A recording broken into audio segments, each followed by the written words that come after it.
riba invitação de ministro plenipotenciário, senhor Adi Thijssen, me acompanhei na Venray. Caminha conosco reuni com o inteiro e colégio de gemeente Venray,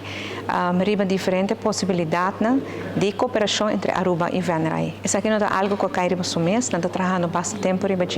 e nós temos que agradecer na nós rubiano, a mira leiders da bian que está viva aqui não e que está membro de gemeente raad também, que a começar com a iniciativa aqui. Então, pessoa que vive hobby aí na Holanda acaba junto com sua família, pero coração sempre na Aruba e sempre trabalha para ajuda para por brindar a Aruba mais oportunidade.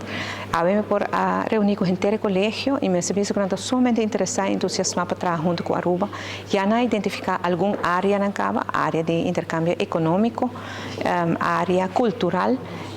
não estou interessado no carnaval, área de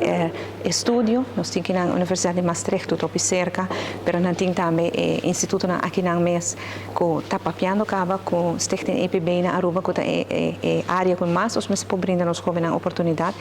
Enfim, quantidade de área de cooperação que já acaba de explorar e que compromisso que nós siga explorar mais área. O seguinte passo está que vai firmar letter of intent, caminho que está concretizar e palabração